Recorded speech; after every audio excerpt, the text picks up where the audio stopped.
we can see the screen. Thank you. Is it okay now? Yes, I can see the screen. Okay, so I can go ahead. Inshallah, yes. Thank you. أعوذ بالله من الشيطان الرجيم. بسم الله الرحمن الرحيم. الحمد لله رب العالمين. والصلاة والسلام على سيدنا محمد وعلى آله وصحبه أجمعين. اللهم علمنا ما ينفعنا وانفعنا بما علمتنا وزدنا علما نافعا. So inshallah we will be reading from Mathnawi al-Nuri al-Arabi, the luminous Mathnawi in Arabic. Before I start, I would like to mention again, for some of you this is going to be redundant, it's going to be a repeat mention, but I like to, when I do the dars in English, I like to read the original first and then read the English. If I can, sentence by sentence, if not, maybe paragraph by paragraph. I really believe that when meanings settle in our hearts, then we can convey them better. And if we have access to the original language that conveys what had settled in Ustad Nursi's heart, and therefore there is more of that that's coming in the original language. In translation, we try our best. We try to convey as much as possible, but some might be lost. Therefore, reading the text in the original language and then doing the translation hopefully has more of an impact on our heart, on our spirit. And sometimes Ustad Nursi would have students who would come to him and say, we don't understand anything because the language is heavy or the subject is a bit too advanced. They would say, we don't understand anything. He would say, even if your intellect does not understand, your heart has a share from it, your spirit has a share for it.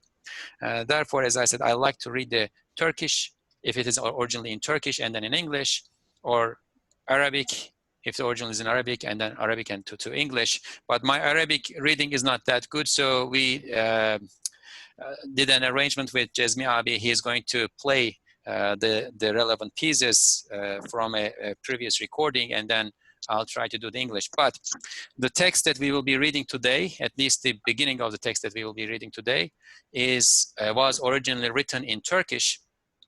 And we should probably talk a little bit about this book. And this is a preamble to the book. It was not written by Ustad Nursi as a book.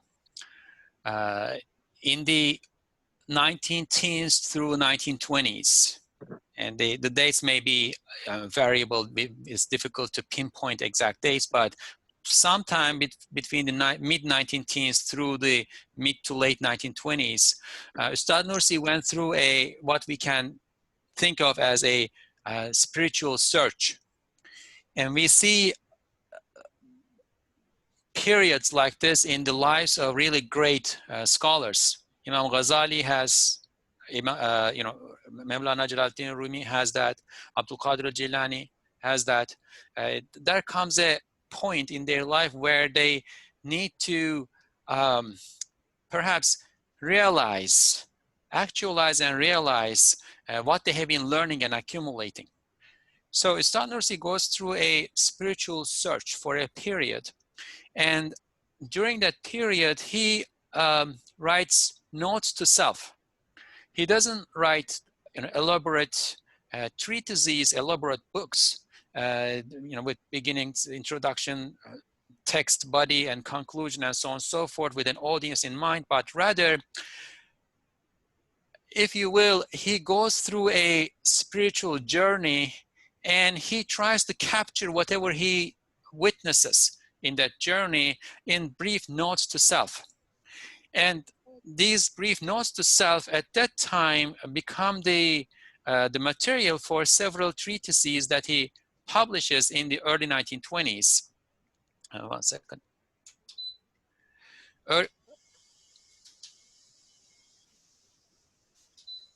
Sorry, I have a fan here, I'm trying to adjust.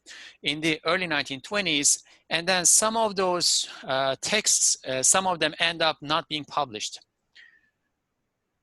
Then around the turn of the 1950s, either Ustad Nursi himself or his students gather this material, the treatises published in the early 1920s, and some of that text that was not published at all, and put them together. And Ceylan Abi, one of Ustad Nursi's most loyal, most faithful students, writes them in a clear copy, in a volume.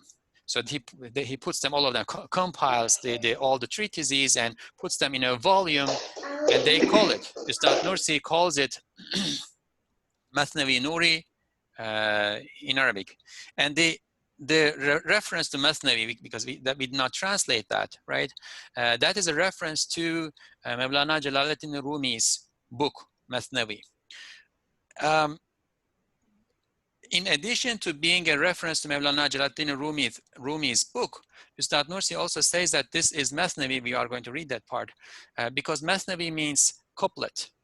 So if you think of a poem written in couplets, 2 lines, each section is in 2 lines. Mathnawi is like that, or the genre of Mathnawi is like that. But this is not a book of poems. This is not a piece of poetry. This is a prose.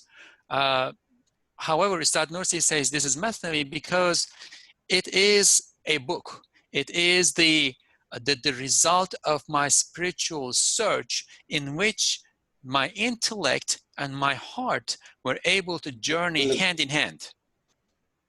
So that is the duality in there. The heart and the intellect journey hand in hand, and that's why he calls it Mathnawi.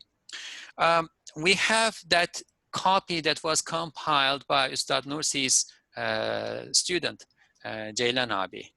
We have it in, I have it in PDF, and I think it is also published in Turkey as a, a copy of the manuscript is published. And later on, in a couple of years, Ustad Nursi's brother, Abdul Mejid Ünlükul, or Abdul Mejid Nursi, translates that text, that Arabic language text, into Turkish. And in Turkey, when people think of Mathnawi Nuri or Mesnevi Nuri, that is the text. That Turkish language translation is the text that they usually have in mind as the Mesnevi, that is the part of the Risale-i Nur. However, as Abdul Mejid Nursi himself says, the translation is not always complete. There are parts that he omits. There are parts that he paraphrases. It was read by Ustad Nursi and authorized, so that is a reliable copy that we have. And it is an excellent translation in terms of style. It preserves Ustad Nursi's style so much so that if you are not told, you probably would not be able to tell that this is not Ustad Nursi's own writing, but a translation of his work in Arabic into Turkish by another person. MashaAllah, it's a beautiful translation in that regard. But however, as I said, it is not a direct translation. There are omissions, there are paraphrases, and so on and so forth. Therefore, for those who are able to read the original language, mostly Arabic, and some of the treatises were written in Turkish, it is better to read from the original language. And as much as I can do, I will try to do that. I have been translating from the original language, and therefore, as I said at the beginning, we will read in the original language and then move to the English. So the part that we will be reading today is the preamble that Ustad Nursi writes for Mathnawi Nuri in Arabic after it was compiled and was ready to be published as a book. So let's do that. Bismillahirrahmanirrahim. Risale-i Nur'un bir nevi Arabi Mesnevi Şerifi hükmünde olan bu mecmuanın mukaddemesi 5 noktadır. The preamble of this collected volume, which is like a Mathnavi Sharif of the Risale-i Nur, and again, Mathnavi Sharif is Mevlana Jalaluddin Rumi's Persian language poetic masterpiece, which is like a Mathnavi Sharif of the Risale-i Nur in Arabic, contains 5 points. Basically, Ustad Nursi is introducing the book or these treatises that he had written much earlier on. Birinci nokta. 40-50 sene evvel eski Said ziyade ulûmu akliye ve felsefiyede hareket ettiği için Hakikatül hakaika karşı ehli tarikat ve ehli hakikat gibi bir meslek aradı. Ekser ehli tarikat gibi yalnız kalben harekete kanaat edemedi. So 40 to 50 years ago, because old Said had occupied himself with the rational and philosophical sciences to an excess, he searched for a path to the true meaning of realities in the way that the people of the Sufi paths and the people of truth did. Now, we probably need to go on by as we probably need to explain certain things as we go on. And at any time, if anybody has a question or comment or correction, please feel free to, I don't see the videos right now, but just unmute yourself and say, excuse me, and jump in. I will try to explain as much as I can. Notice that for somebody who wasn't exposed to this text, there might be things that need clarification. The first thing that comes to my mind, for instance, is Old Said.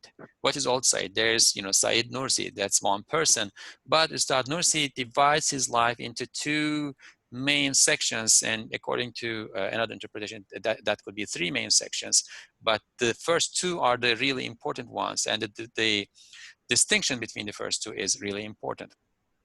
Old Said is Said Nursi, or at that time he would also be called Said Kurdi, before Ustad Nursi's spiritual search and the conclusion of that spiritual search. He was born in a distant town, in a distant village in eastern Anatolia, in a Kurdish inhabited area. He's ethnically Kurdish of origin. He was born there, and he grows up in the area, studies in the area, learns the sciences of Islam, the sciences of the Islamic disciplines from the scholars in the area. At a very early age, he masters all of those sciences and receives his certification like in his mid-teens, which is miraculous in and of itself, but he had a photographic memory, and because of the erudition that he accumulates in that short period of time, and also because of the way he is able to bring out what he has learned, people start calling him Bedi'u Zaman, the marvel of the time. And then later on, he has access to the library of the governor of a city, and he devours all the works in the library and exposes himself to the positive sciences of the time too. He probably learned French at the time and read French language books too.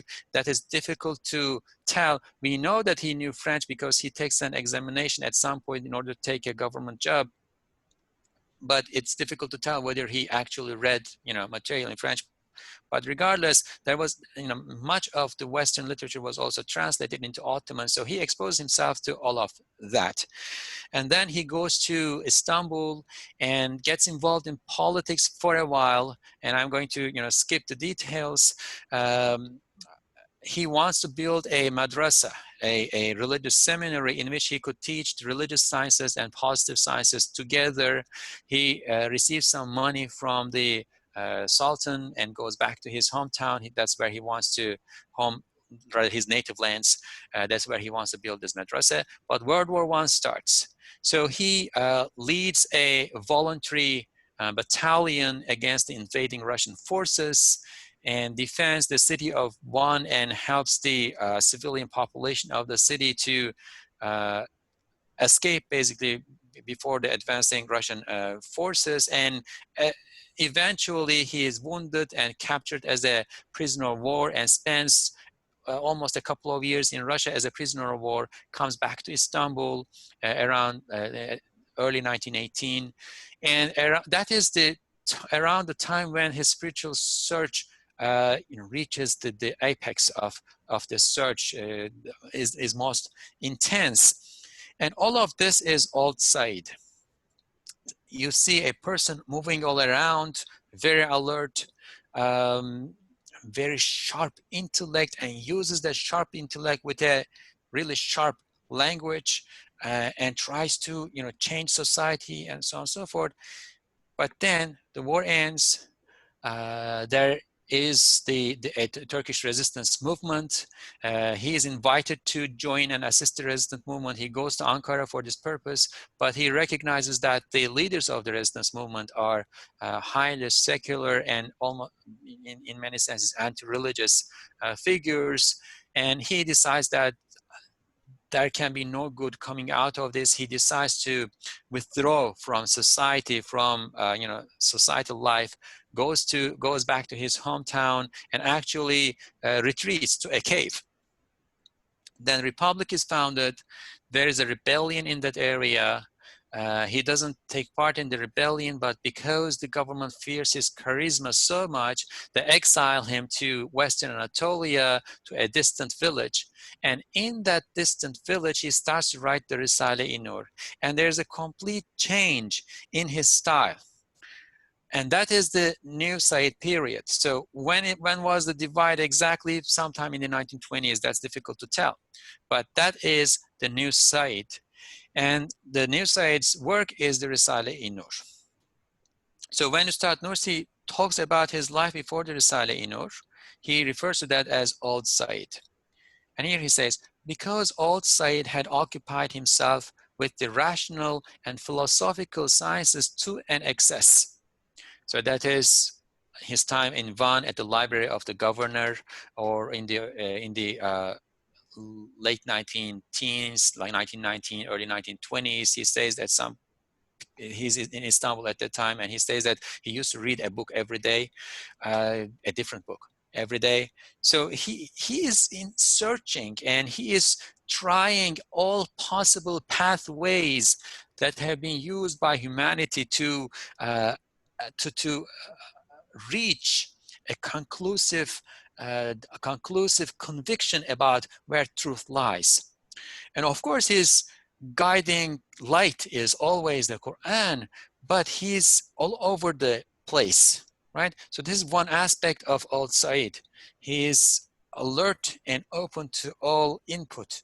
And he has a very strong and accurate filter, and he filters everything that's coming, but he's also open to receiving from all sources. In the period of New Said, he will only have a Quran with him. He has many books of the Islamic sciences in memory. He knows them by heart, therefore he has access to those too, the hadith collections and so on and so forth. But other than that, he only carries a Quran with him. Because he had occupied himself with the rational and philosophical sciences to an excess, he searched for a path to the true meaning of realities in the way that the people of the Sufi paths and the people of truth did. Now, it is difficult to ascertain what people of truth really means. It probably is a reference to Muslim philosophers. Another possibility is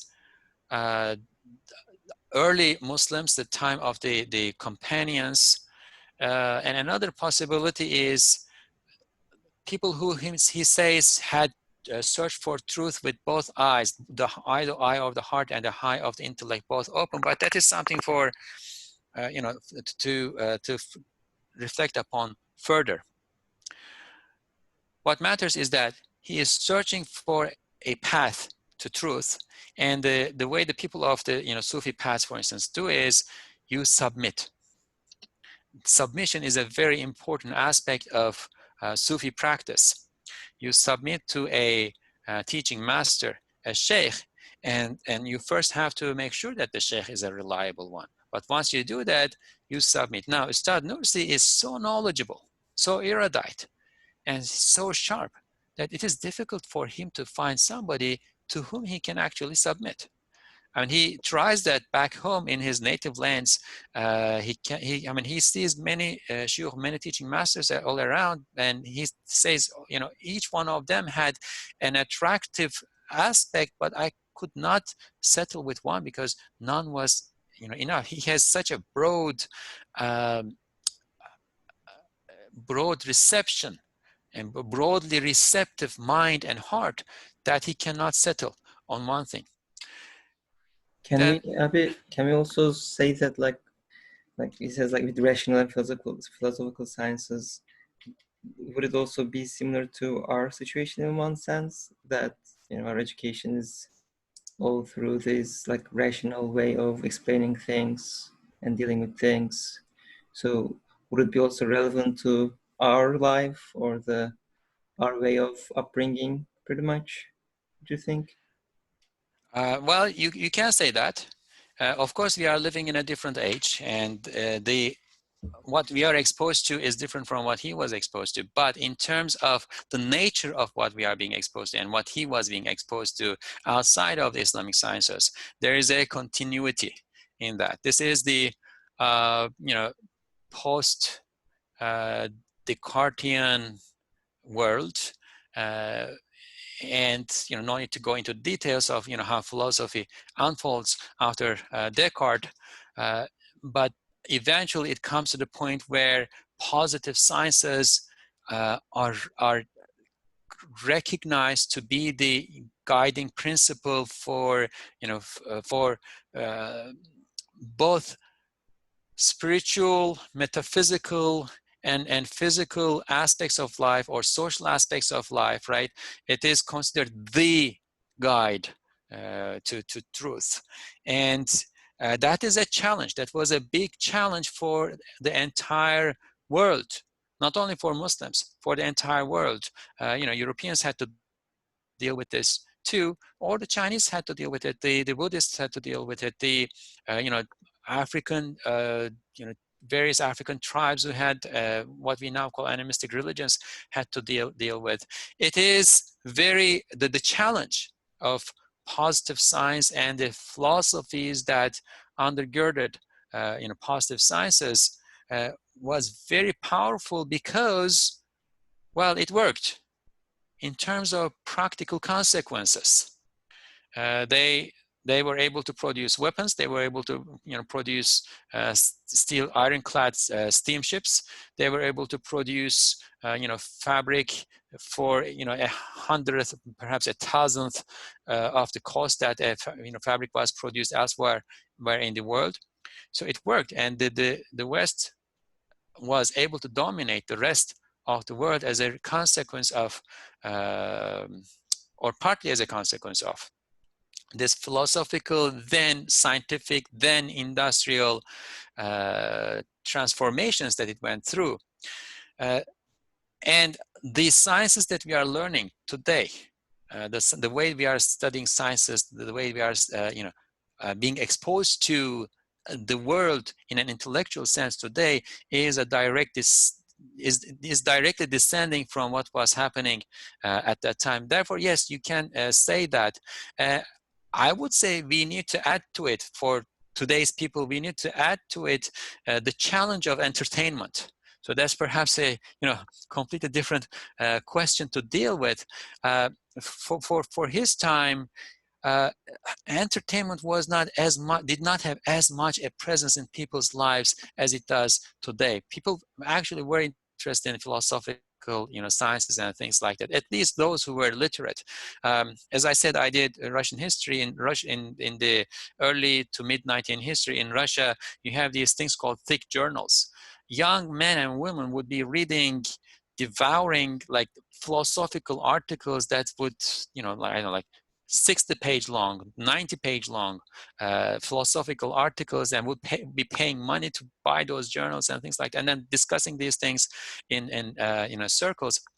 Now we are exposed to those philosophical sciences and rational matters the way Ustad Nursi, so people were exposed in his environment. And in addition to that, we are also exposed to this heedlessness producing industry of entertainment.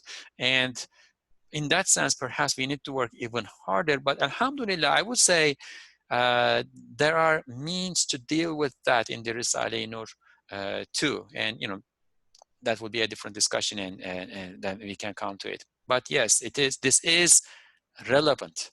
This is in what is to come is completely relevant to what we are experiencing. Okay. Let me ekser ehli çünkü aklı fikri hikmeti felsefiye ile bir derece yaralı idi, tedavi lazımdı. Sonra hem kalben hem aklen hakikate giden bazı büyük ehli hakikatin arkasında gitmek istedi. Baktı onların her birinin ayrı cazibedar bir hastası var. Hangisinin arkasından gideceğine tahayyürde kaldı. So let's stop there and read. So it was not enough for him to operate through the heart alone, as most people of the Sufi paths do. Now, when we say most, this is not a denigration. This is not put here to denigrate people of the Sufi past. That is a merit. For those who can do it, that is a merit. For those who can insulate themselves from the challenges that are received through the intellect and through the compulsive lower soul. So one would be these rational philosophical sciences or the education, modern education, and so on and so forth. The other will be the entertainment industry. Challenges received through the intellect and through the lower soul. For those who can lock this out, isolate himself or herself, and that there are people who can do it, and travel with the heart alone, right? That is a merit. Ustad Nursi says that he could not do it because he was already exposed to rational matters, philosophical sciences, and so on and so forth. And also, people like Ustad Nursi don't come to this world frequently all the time. They come once in a while. And when they are here, they have a function to fulfill, a task to realize, a duty to fulfill. And Ustad Nursi's duty, as we can tell from what he left for us, right, was to help the people of the modern age, the 20th century, 21st century. We don't know how long this will last. People of the modern age to deal with the challenges of their time. And therefore, he had to face those challenges. Therefore, he says his heart was not able to operate, or he was not able to operate through the heart alone, as most people of the Sufi paths do, because his intellect and ideas had been somewhat wounded by the wisdoms of philosophy and needed to be healed. At this point, he wanted to follow some... Yes, yes. Yeah, I have a question in this regarding this subject, because I was thinking about this problem for a long time. Whenever I read the sentence here, let me find first of all the sentence.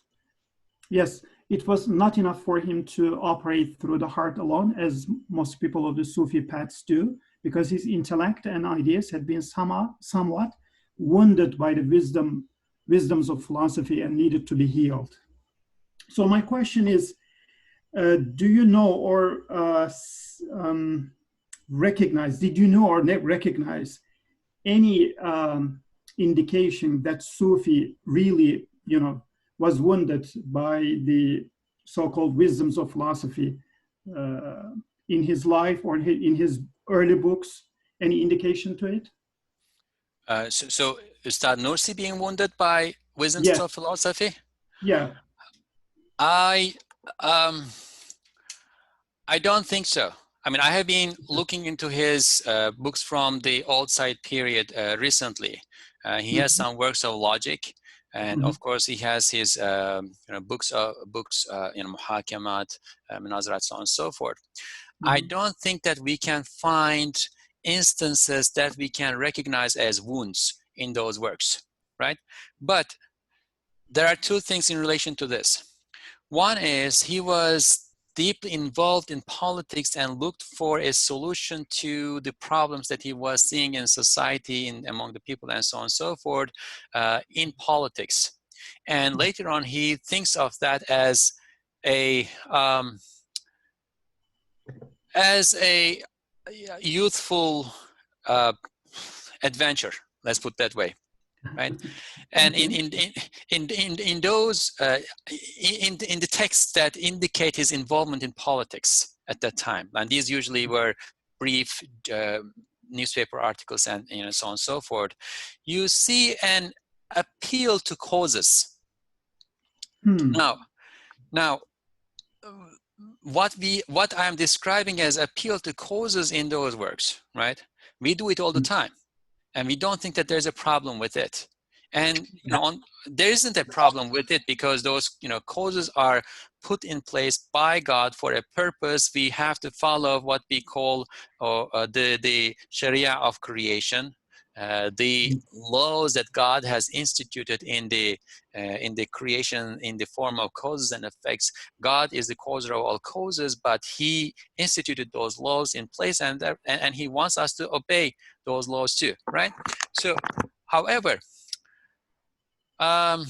they say that sometimes that which is a normal thing, or even praiseworthy thing for an ordinary person, may be a sin for an elite, for someone who is close to God, right? So Ustad Nursi, at this point, at the point that he is writing these things, right, has already reached that high level, and he is looking at things from that point of view, right? And therefore, things that may look like normal to us may be looking like wounds to him, right? One thing that he emphasizes as a very important moment in his transition from Old Said to New Said, for instance, is he comes back from his imprisonment in Russia to Istanbul. He is given this job at the highest Council of Islamic Studies in the Empire, Dar al-Hikmat al-Islamiyya. He has a good salary. He is famous. Everybody knows him. There's a lot of respect that is being shown to him. So he says this is a beautiful life. He rents a beautiful house in Çamlıca. It's one of the best parts of Istanbul. It's a beautiful, beautiful life that he is living, and he is also able to contribute because he is this institute that is founded in order to find solutions to the problems of the world of Islam, right? So everything appears to be fine, but one day he is shaving, he looks at the mirror and he sees white pieces of hair, and he says, it dawned on me, right? He notices that all of these things are still worldly, and there has to be something that is beyond this, that is lasting, right?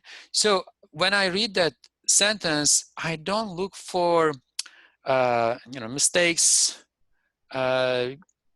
big errors, the kinds of errors that, let's say, Imam Ghazali identifies in the works of philosophers, right? And that is not it. Ustad Nursi's Tawheed, Ustad Nursi's monotheism is very solid. And all of that he is receiving and or exposing himself, he, as I said before, he has a strong and accurate filter, and he is filtering them, right? But at the same time, that exposure in society, that exposure to all sorts of different things, perhaps he is seeing that as a wound. And the second aspect of that is that he also has modesty, right? He will probably not say, whichever teaching master I encountered, I found myself higher than that person in my spiritual journey, and therefore I did not follow. I mean, somebody who says that, you don't follow that person anyway, right? He has adab. He knows the etiquette. Therefore, he is ascribing his inability to follow the teaching masters of the Sufi sheikhs of his time, or other paths that were there before him. He is attributing that to his own deficiency and defect, right? But personally, I think, and this is not what he is saying, this is what I am thinking. Personally, I think he found, whichever path he tried to follow, he found himself above that. He found himself being able to scratch a bit more than that, to take one more step or a few more steps beyond that, and therefore he could not follow it because if he followed it, he would be restraining himself to that which is lower than that which he can actually attain, right? And that which he could actually attain is what is to come. He found it there, right? The following sentence, the issue of turn to a single qibla, right? Was that helpful? Do you want to add something? No, thank you very much. I said because I couldn't see any indication, even in his early writings like Muhakamat, the reasoning, because even in Muhakamat, he always stressed the Tawheed and, you know, the lack of the any ta'sir, impact of causality, yeah. and many things which are strongly stressed in the Risale-i-Nur, mentioned in a brief form in Muhakamat also. So I was just wondering what was the reason behind all these things. Yeah. I mean, in relation to Muhakamat, as I guess briefly touched, I think the issue there is in Muhakamat, in Munazarat, in Khutbah Shamiyah, he is writing almost as a social thinker, right? That line of thought, you can trace it to, you know, Jamaluddin Afghani, Muhammad Abduh, right? That line of thought produced the Muslim Brothers, people who are really devout and devoted to their cause and ready to act, right? But trying to find solutions to the problems of the believers in social or societal intervention, while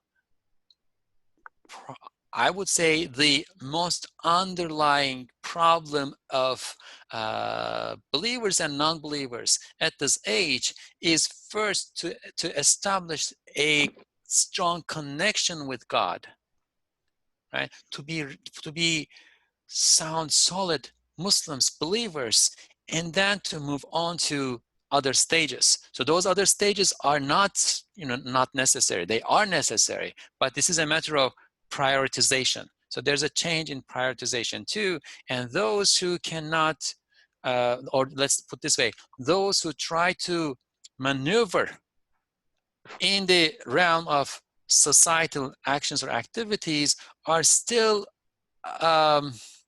bound to that notion of causality that we talked about. So that might be one thing that could help us out of that question that you had. Mm-hmm. Thank you very much. Thank you. So at this point, he wanted to follow some of the great people, and he's referring to he as Old Sayyid, he's referring to himself, right? He wanted to follow some of the great people of truth who sought the truth with both their hearts and their intellects. And elsewhere, and, you know, below, he's going to say, like Imam Ghazali, like Abdul Qadir Jilani, like Mawlana Jalaluddin Rumi. And keep in mind that these are also Sufis, right? So these are not two like different things. These are not completely different things. For those who can journey with their hearts and with their intellects both open, Ustad Nursi here is clarifying that as like people of truth. He looked and found that they each had different appealing qualities. Did I read the Turkish for that? Baktı, onların her birinin ayrı cazibedar bir hassası var. Hangisinin arkasından gideceğine tahayyürde kaldı. He looked and found that they each had different appealing qualities, so he felt bewildered and could not decide which one to follow.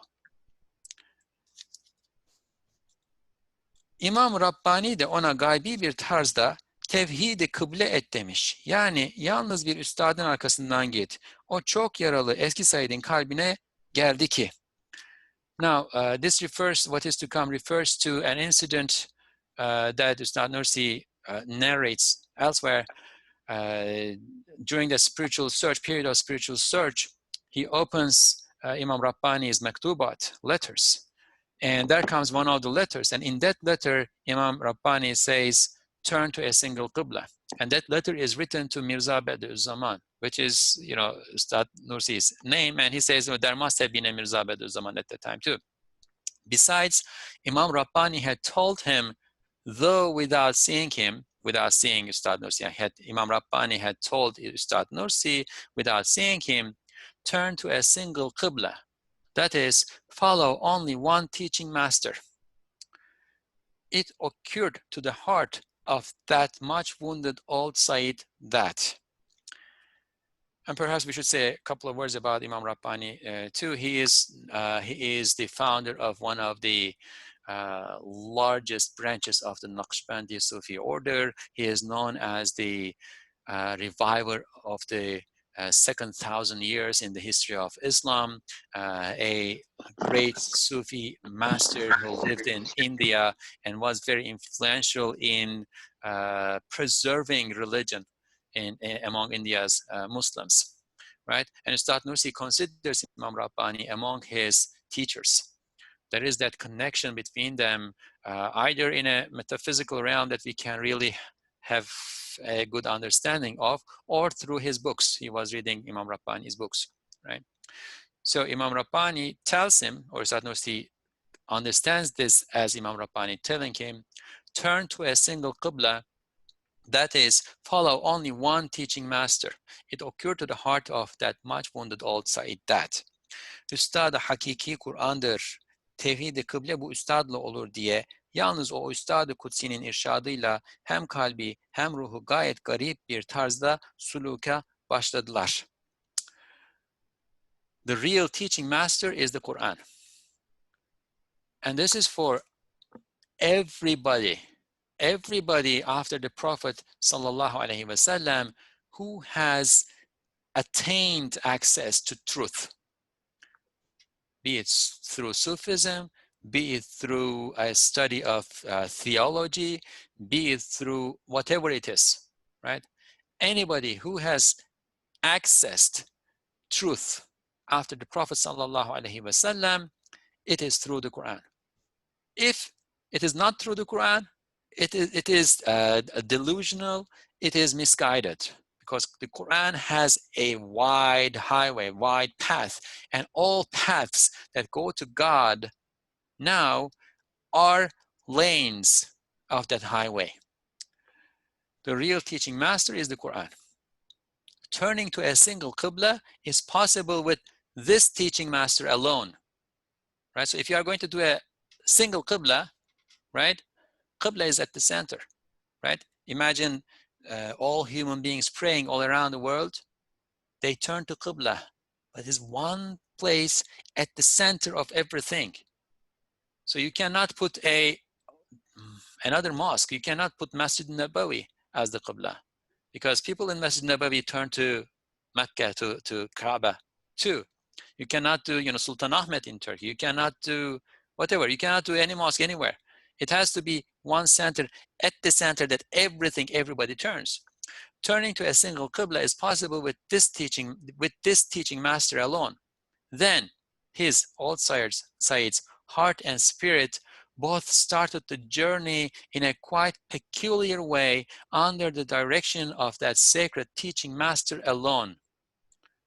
So this is when it starts, when things start to really open up for Ustad Nursi and start to unveil before him. And he moves into a metaphysical realm. His nephew lived with him at that time and wrote a brief biography of Ustad Nursi from that time, and also compiled some of his sayings, Ustad Nursi's sayings, or teachings, from that time mostly in the form of aphorisms. And his nephew says, nowadays, my uncle Ustad, Badiüzzaman is focused on his heart, like he is in the realm of the heart. He is different. Something different is happening to him. He is in the realm of the heart. That is where he is journeying. Most of what he teaches comes out in the form of these brief but really dense aphorisms, wisdoms. Almost, you can think of like the wisdoms of Hakim Ata'illah, right? That is the flavor, that is the taste that you get from his writings or from his teachings that are compiled by his nephew at that time.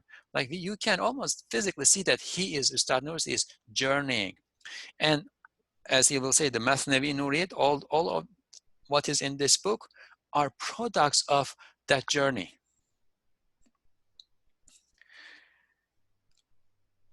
Nefs emmaresi de şükûk ve şübehatıyla onu manevi ve ilmi mücadeleye mecbur etti.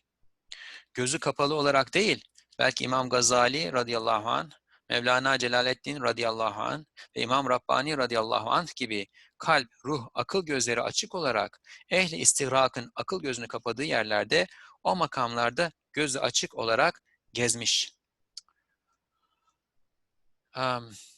In addition, so his heart and spirit both journeyed in a peculiar way under the guidance of the Quran, and in addition, his compulsive lower soul forced him with its doubts and skepticism into waging a metaphysical and scholarly struggle.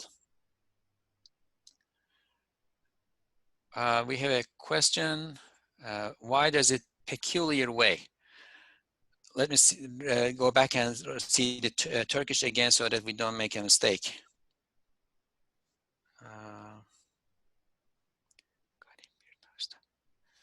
Gayet garip bir tarzda. Okay, peculiar, it could have been translated as interesting, right?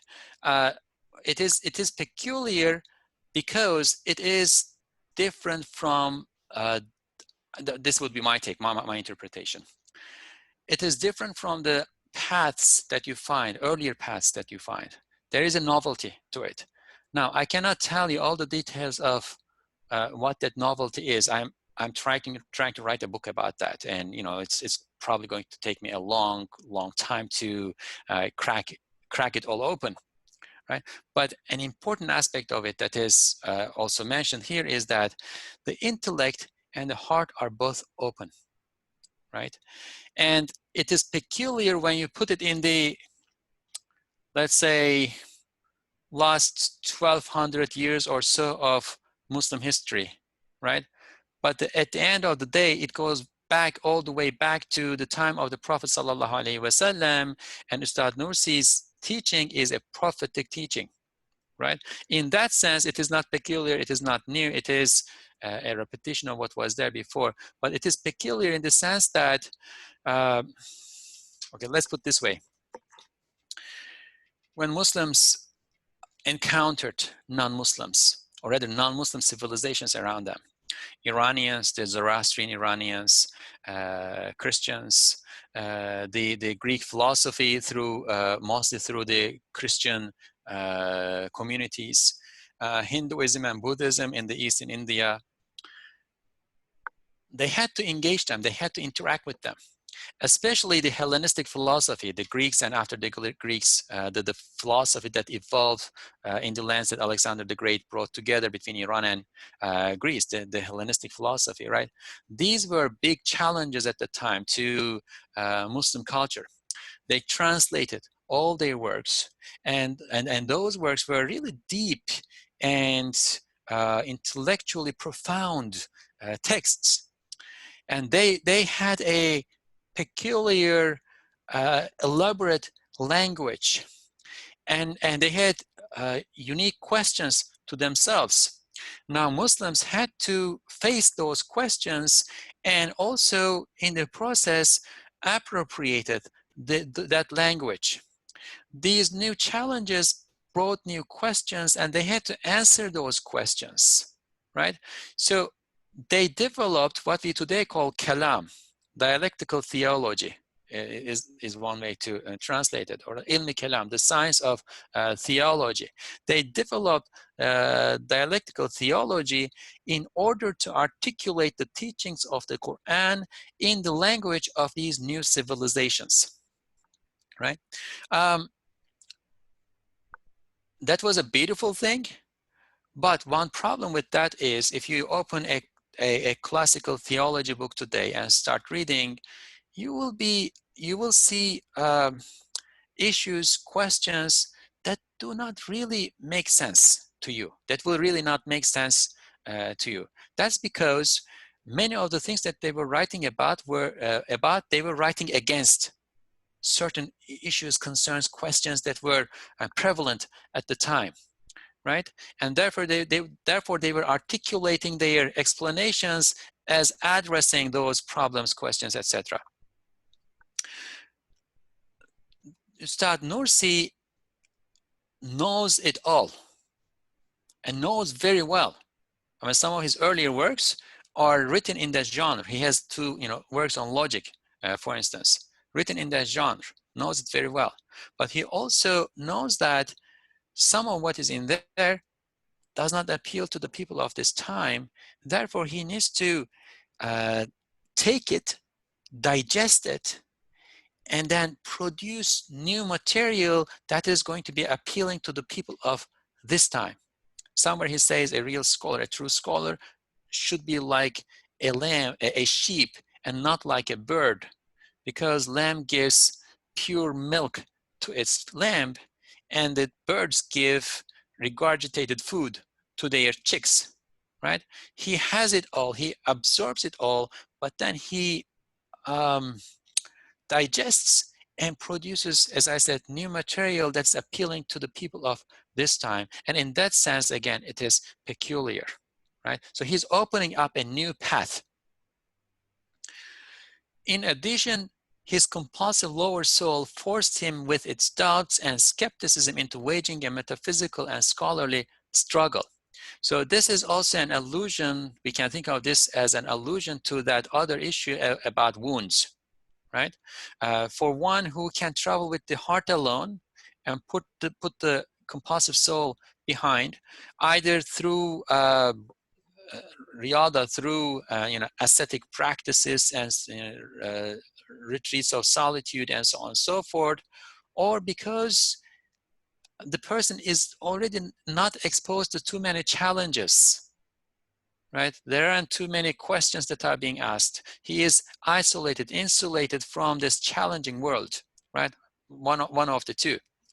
For that person, this is not going to be there to the extent that it was there for Ustad Nursi. That is, the lower soul, right, forces him with its doubts and skepticism into waging a metaphysical and scholarly struggle. The lower soul, keeps throwing, diversions on the way, and Ustad Nursi does not provide what is happening there too much to us. There are only a few places in which you can see that he writes his treatises in the form of dialectics, i.e., for instance, his exchange with the Satan about the Quran in one of the treatises. Satan asks something, like tries to divert him into disbelief, right?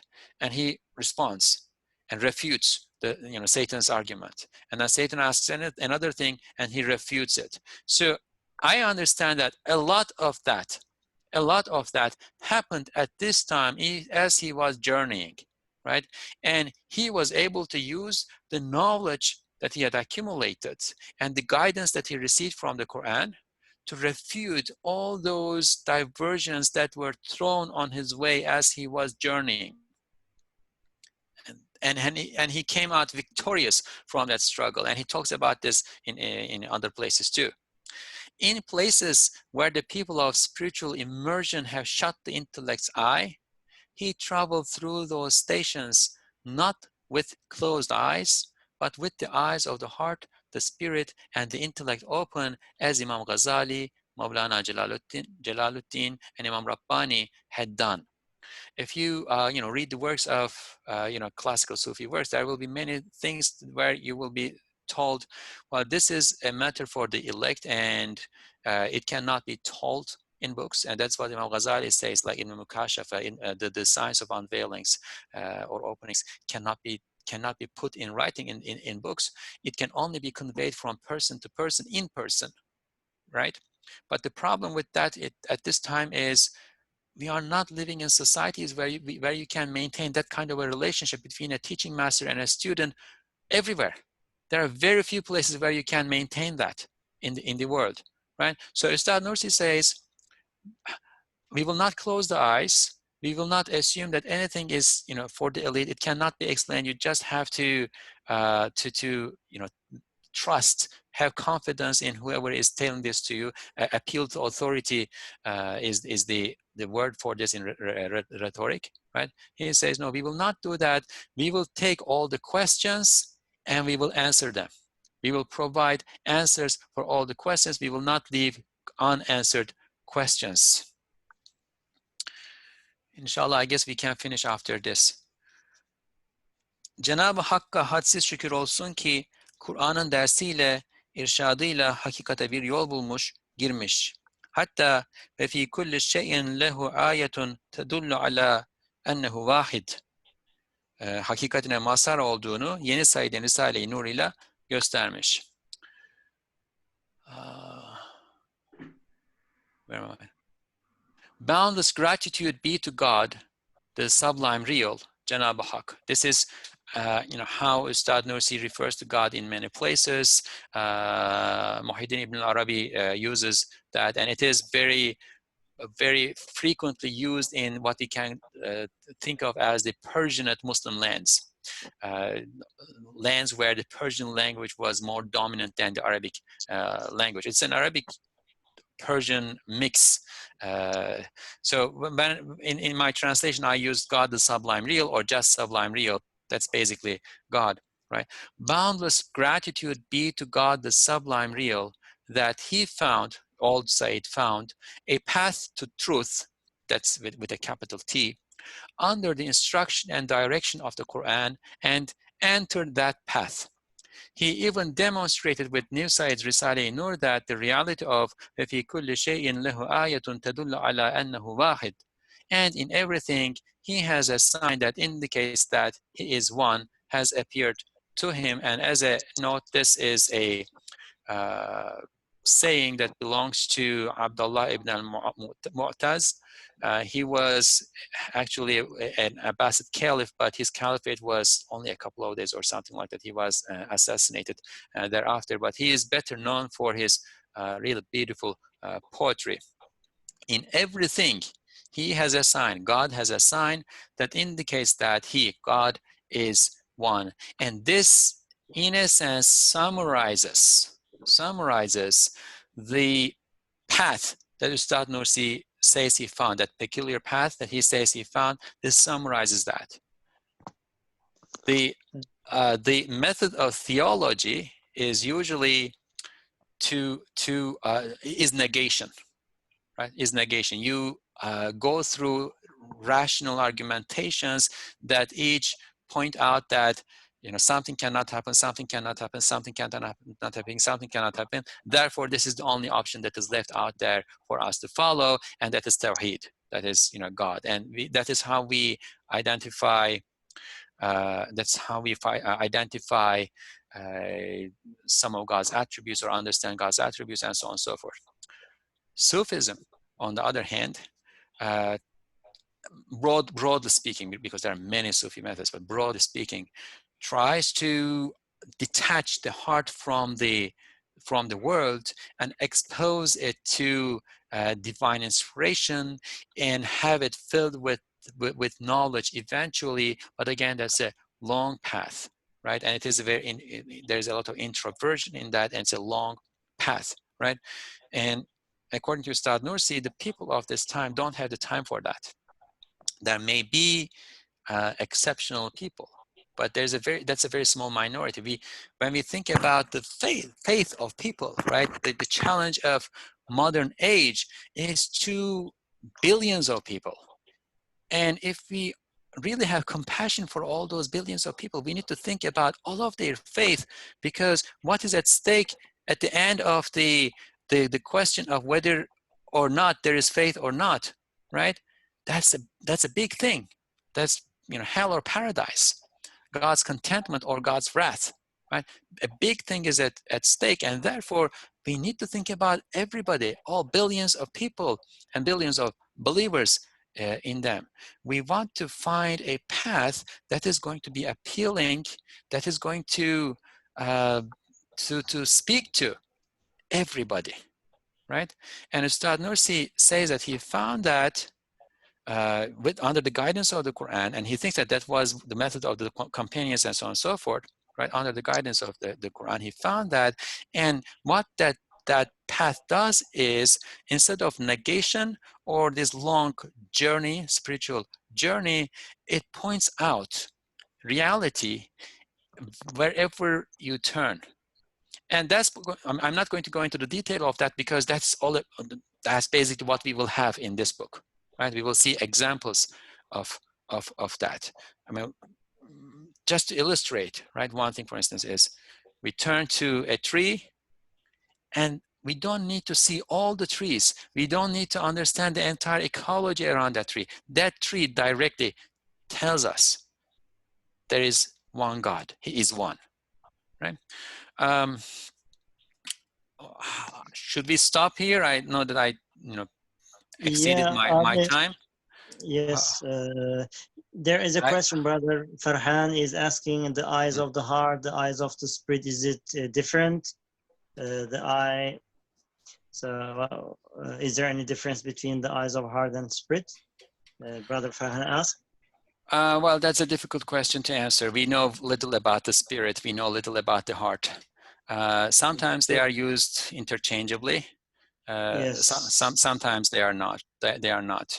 But we know that they are. There should be difference between the spirit. They are inner faculties, subtle faculties. So their qualities are, their features are different. At least we can say.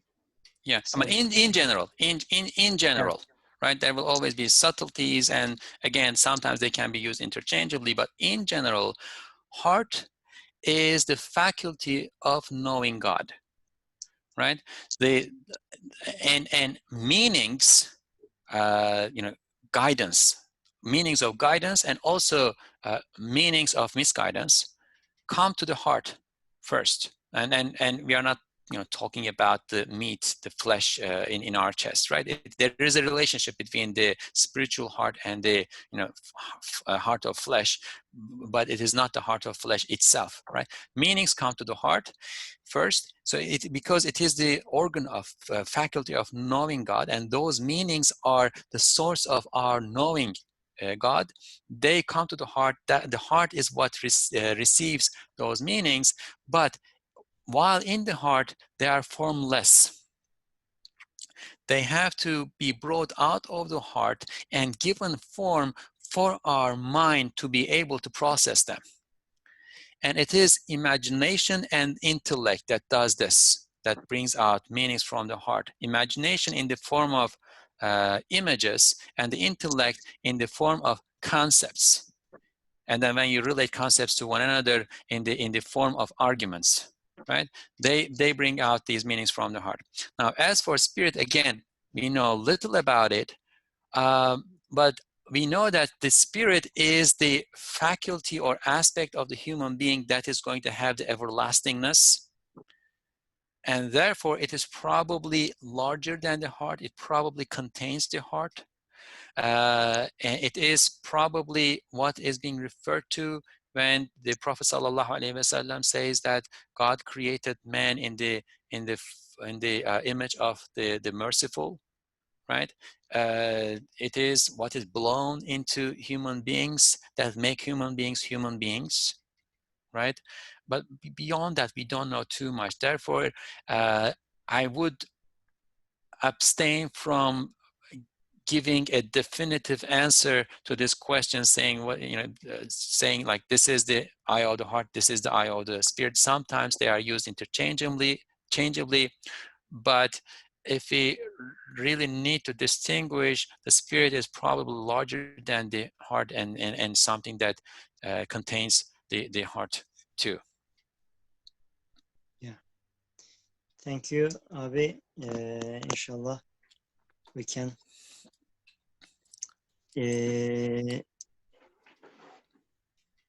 What is the difference between the eyes of heart and eyes of spirit? It seems that the heart and spirit is the same, meaning emotion, right? Brother Farhan said? I didn't see that part of the question. No, I wouldn't say emotion. yes, there is more about the heart and spirit in the Risale Nur. You know, when we come to that, maybe we can. But what's important here, I wouldn't say emotion. Emotion can be related to the lower soul too, right? And there's a purpose to it. For instance, anger is an emotion, right?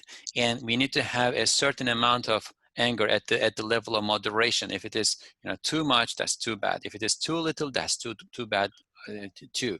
The soul, the lower soul, is given to us for our survival. We need to survive in order to serve our Lord, right? And these emotions relate to the lower soul, unless we are not using the word emotion in the same sense. But yes, we can read more about the heart and spirit in the Risale Nur. But there will always be a level of ambiguity in conversations about the heart and the spirit, because God told us in the Quran that little is given to us from the knowledge of the spirit, right? The Prophet ﷺ was asked about the spirit, right? And the answer that came in the Quran was that little is given to you from the knowledge of the spirit. It is a secret, right? But it is an understandable secret, right? There is a level to which we can move, and then we can place the spirit in a larger picture, and therefore everything makes sense. Therefore, don't think that I'm contradicting myself where I said, Ustad Nursi said, you know, all questions will be answered, right? It makes sense. But beyond that, the knowledge of the spirit is will remain ambiguous to a certain level, or beyond a certain point, always.